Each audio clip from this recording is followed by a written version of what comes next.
Hoje a gente vai mergulhar numa história de 500 anos. Uma história que, de certa forma, sempre esteve ali, bem na nossa frente, mas que muita gente não via. A gente está falando dos judeus invisíveis da América Latina. Olha só essa frase. Não se discute o que não se pode nomear. Ela resume perfeitamente o começo de tudo. Porque, pensem bem, como é que se fala sobre uma comunidade que era difícil até de nomear? Era uma presença que todo mundo sabia que existia, mas sobre a qual não se falava. E isso tem a ver com as próprias palavras. Em espanhol e em português, os termos para se referir a judeu podiam ser complicados, ambíguos, às vezes até ofensivos. A palavra judio, por exemplo, muitas vezes era usada como um xingamento. E o resultado disso?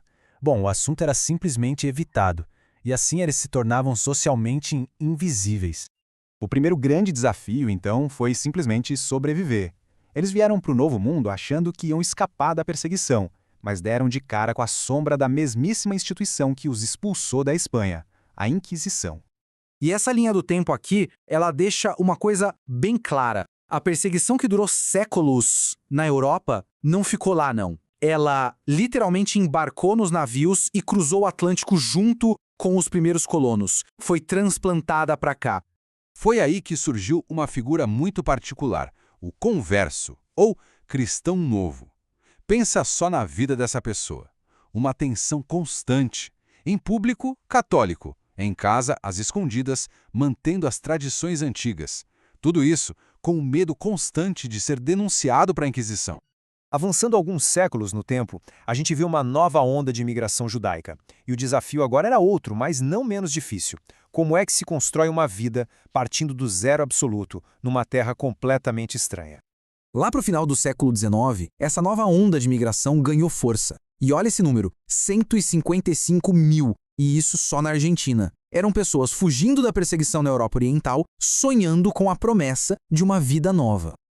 Essa frase aqui diz tudo, né? Viemos de terceira classe porque não havia quarta.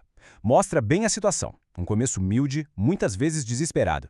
Eles não trouxeram dinheiro, não trouxeram posses. O que eles trouxeram foi uma vontade imensa de construir uma vida nova do nada. E a resposta deles para essa situação, para chegar sem nada no bolso, foi uma jornada econômica, e que jornada criativa e, o que é mais impressionante, muito, muito rápida. A porta de entrada para a economia para muitos deles foi ser vendedor ambulante. Era o que dava para fazer, sabe? Uma estratégia que nascia da falta de dinheiro, mas que era cheia de espírito empreendedor. De porta em porta, eles iam construindo uma clientela e juntando um capital, bem devagarinho. Mas teve gente que buscou um caminho bem diferente, uma história que virou até literatura. Eles se tornaram os famosos gaúchos judeus. Foi uma tentativa, um experimento mesmo, de criar uma identidade nova, bem argentina, ligada à terra, ao campo. E o resultado dessa adaptação toda? Essa tabela aqui, de Porto Alegre em 1992, dá uma boa ideia. A gente vê uma presença muito forte em profissões de prestígio, comércio, claro, mas também professores, médicos, engenheiros, advogados, uma ascensão social que, francamente, é de tirar o chapéu. E o ponto-chave aqui é a velocidade com que isso aconteceu. Foi uma ascensão muito, mas muito rápida, superando a de vários outros grupos de imigrantes. A transformação era impressionante. Pensa só, numa única geração, o filho daquele vendedor ambulante já podia ser um médico, um advogado. Ok, o sucesso econômico veio, mas com ele surgiu um novo desafio, talvez ainda mais complexo. Como é que se mantém uma identidade própria, uma identidade judaica, no meio de uma sociedade que era, e ainda é, majoritariamente católica? A solução que eles encontraram foi genial. Eles construíram um mundo dentro do mundo. Um universo próprio, vibrante, autossuficiente, chamado Quihila. Era a comunidade organizada que cuidava de tudo, do nascimento à morte. Escolas, cemitérios, crédito, ajuda social, era a garantia de que as tradições e o apoio mútuo não se perderiam. E aqui tem uma outra sacada brilhante, uma adaptação única.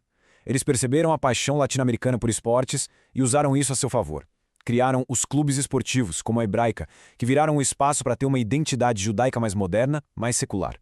Era o lugar onde dava para ser 100% brasileiro, 100% argentino e, ao mesmo tempo, continuar conectado com a comunidade. Certo. E como toda essa história de séculos chega aos dias de hoje? Bom, o que a gente tem agora é um cenário bem complexo. e, de certa forma, até paradoxal. É aqui que está o grande paradoxo. De um lado, a integração é cada vez maior. Sucesso na política, nas artes, nos negócios, como nunca antes. Por outro lado, a comunidade como um todo está diminuindo.